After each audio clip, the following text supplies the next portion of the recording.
Good morning students.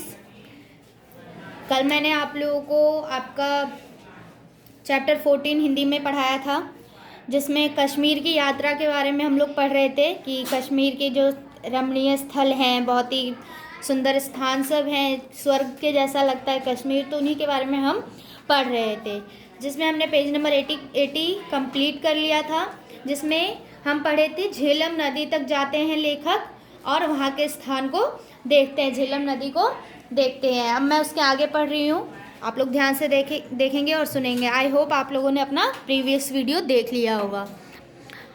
बाद में हमारी बस उसी पानी की दिशा में चली तो अनंतनाग होती हुई पहलगांव की दिशा में मुड़ गई। यह रास्ता बेहद खूबसूरत हरियाली से डूबा हुआ है। मन को लगने लगा कि जरूर स्वर्ग की तरफ बढ़ रहे हैं। सड़क के साथ साथ एक नदी निरंतर बह रही थी। पता चला कि यह लीदर नदी है। आप लोग देखे होंगे कि साइड में रोड होते हैं और बीच में नदियाँ बहती रहती है, तो वैसा ही कुछ था वहाँ पे, निरंतर बह रही थी। पता चला कि लीदर नदी है। उस नदी का नाम क्या था जो दो सड़कों के बीच में बह रही थी? लीदर नदी। उसी नदी के किनारे किनारे पहलगांव आ गए और सच बताऊं, पहलगांव आने पर लगा कि स्वर्ग में आ गए। छोटा सा बाजार, सड़क के दोनों ओर दुकानें, सड़क के नीचे लीदर नदी का लगातार हाहाकार। मैंने इसी खूबसूरत नदी अपनी याद में कभी नहीं देखी थी। यूरोप की कुछ मशहूर नदियों को देखकर हाल में लौटा था और उन नदियों की गंदगी देखकर लीदर की खूबसूरती सचमुच ऐसी लगी जैसे स्वर्ग की नदियाँ ऐसी ही होती होंगी। लेखक ने यूरोप में भी बहुत सारी नदियां देखी थी, लेकिन वहाँ की नदियों में बहुत ही गंदगी थी और लीदर नदी उस मामले में बहुत ही साफ था, जो कि लग रहा था कि स्वर्ग की नदियां हो। तेजी ऐसी कि सांप भी पीछे रह जाए, स्वच्छता ऐसी कि बार बार छूने को मन ललचाए, लेकिन ठंडक ऐसी कि पानी छुआ ना जाए। सामने के पहाड़ में एक बर्फ का टुकड़ा पत्थरों में जमकर रुई की फाहे जैसे लग रहे थे। पहलगांव में एक घोड़े वाले से पूछा, कोलाही चलोगे? बोला, चलेंगे। मैंने पूछा, चढ़ना कितना पड़ेगा? बहुत बहुत चढ़ना पड़ेगा साहब। बहुत बहुत का अर्थ ये अर्थ बताया गया कि बहुत चढ़ना पड़ेगा। और चढ़ने का नाम सुनकर मेरे उन्हीं थुलथुल साथी की हवा फिर खिसक गई। खैर, जाना तो हमें भी नहीं था, लेकिन इसी पूछताछ में पता चला कि पहलगांव से 8 मील पर चंदनबाड़ी है, जहां तक जीप जाती है। फिर पीसू टॉप है, जिसकी चढ़ाई अमरनाथ यात्रा की सबसे कठिन चढ़ाई मानी जाती है। वहां से आगे शेषनाग झील है, जिसका पानी हमेशा नीला रहता है और स्वर्ग की नदियों से टक्कर लेता है। शेषनाग झील के आगे अमरनाथ गुफा है, जहां रक्षाबंधन को लोग बाबा अमरनाथ के दर्शन करने के लिए देश विदेश से आते हैं। ये बाबा अमरनाथ बर्फ के बने हुए होते हैं, जो चांद के घटने बढ़ने के हिसाब से घटते बढ़ते रहते हैं। अर्थात अमरनाथ के आगे लद्दाख की सीमाएं हैं। वहाँ की जो अमरनाथ में जो शिवलिंग है वो बर्फ से, सफ़ेद हिम से बना हुआ होता है, और जैसे जैसे चांद बढ़ता रहता है, छोटा होता रहता है और बड़ा, जैसे क्रिसेंट मून रहता है तो वो कम हो जाता है, और जैसे ही फुल मून होता है तो वो पूरा शिवलिंग तैयार हो जाता है। तय किया गया कि अब श्रीनगर चला जाए। अब वो लोग जब घूम लिए अमरनाथ, तो उसके बाद वो लोग, लेखक जो है और उनके मित्र, श्रीनगर के लिए निकले। बस में बैठे कि श्रीनगर हाजिर।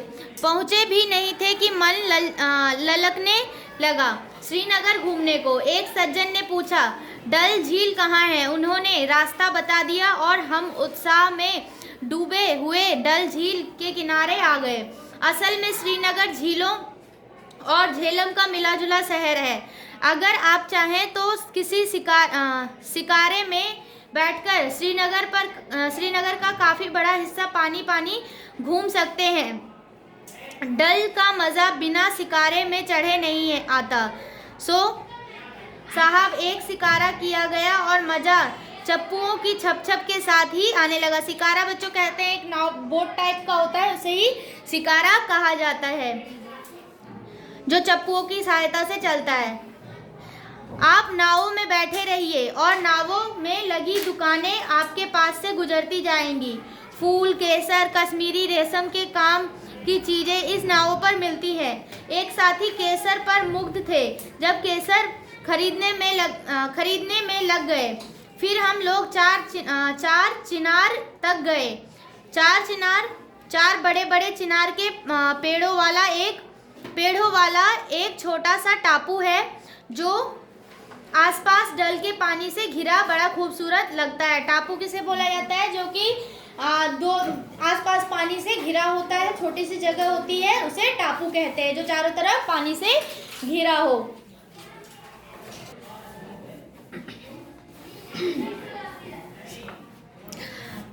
डल के ही किनारे ऊंची पहाड़ी पर शंकराचार्य का मंदिर भी है। वहां हम लोग टैक्सी से गए और फिर वहीं टैक्सी हमें निशात बाग ले गई। निशात बाग डल के किनारे ही चबूतरे जैसी बगीचों का सीढ़ी दर सीढ़ी ऊपर चढ़ना हुआ एक खूबसूरत बाग है। बाग के सबसे ऊपर हिस्से में खड़े होकर डल की तरफ देखिए तो ऐसा लगता है मानो एक खूबसूरत स्त्री एक खूबसूरत आईने में अपना चेहरा झांक रही हो।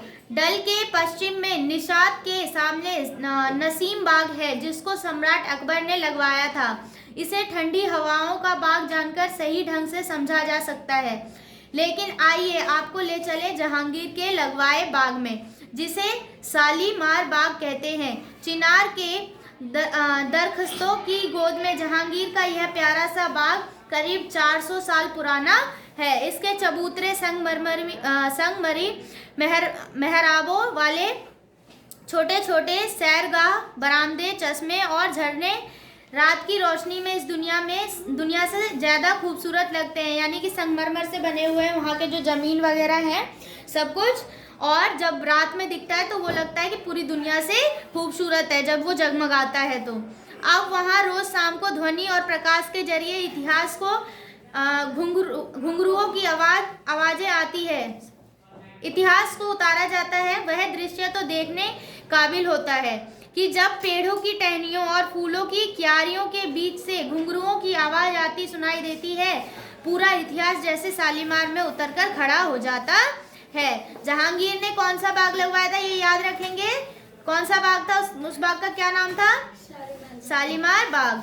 ठीक है, लेकिन यही खड़े रहने से काम नहीं चलेगा। हमें तो अभी भी चश्मे शाही चलना है, जिसका पानी दवा का काम करता है। चश्मे शाही यानी बादशाही सोता जहाज की शाहजहां की देन है। ऐसा ही एक सोता श्रीनगर से 60 किलोमीटर दूर अचबल में है। अनंतनाग में भी ऐसे कुछ सोते हैं। सोता का अर्थ होता है झरना। ठीक है, जहाँ श्रीनगर में बहुत से झरने हैं, अनंतनाग में भी कुछ ऐसे ही झरने हैं जो कि दवाओं का काम करते हैं। आइए इस सोते के चक्कर से आपको नगीन झील में ले चलें, जो है तो डल से छोटी, लेकिन वहाँ जल क्रीड़ाएँ खूब होती है। यानी कि जो पानी में खेल होते हैं वो सब बहुत ज़्यादा होते हैं, जैसे मोटर बोट में सर्फिंग, स्कीइंग, तैराकी आदि करते हुए सैलानियों को देखना बड़ा ही खूबसूरत लगता है। देखने का बड़ा मन था। डल झील की हाउस बोटों की दुनिया भी अजीब है। हम लोग होटल में ठहरे थे, लेकिन एक हाउस बोट को अंदर से देखने का बड़ा मन था। अपने शिकारे को एक हाउस बोट के पास लगवाया। आवाज़ दी कि हाउस बोट का मालिक आए, तो उसने भाव ताव करे, कोई नहीं आया, शायद आवाज़ नहीं सुनी। हमने सोचा अंदर होगा, तो हाउस बोट में पहुंच गए। अंदर झांका तो देखकर तबीयत दंग। बाहर से जो केवल एक नाव लग रहा था, वह अंदर पूरा राजसी महल था। फर्श पर कालीन बिछा हुआ, सोफे और तकिए लगे हुए, बिजली पंखों से लैस पूरा तैयार महल। हम अजनबियों को इस तरह हाउस बोट में घुसा देख मालिक भागा हुआ आया और खूब बिगड़ा हम पर। हमने माफ़ी मांगी और वापस हो गए। तब उसने बताया कि इस तरह लोग आकर हमारा हाउस बोट गंदा कर जाते हैं। उसकी बातचीत से पता चला कि ये हाउस बोट शहर के आलीशान होटलों से ज़्यादा महंगे और ज़्यादा आरामदायक हैं। दूसरे दिन गुलमर्ग गए।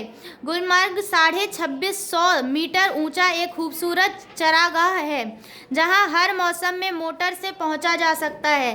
गोल्फ, लिंग और बर्फ पर स्कीइंग के लिए यह बहुत ही मशहूर है, लेकिन स्कीइंग के लिए जो भयंकर सर्दी के दिनों में जाना जाता है।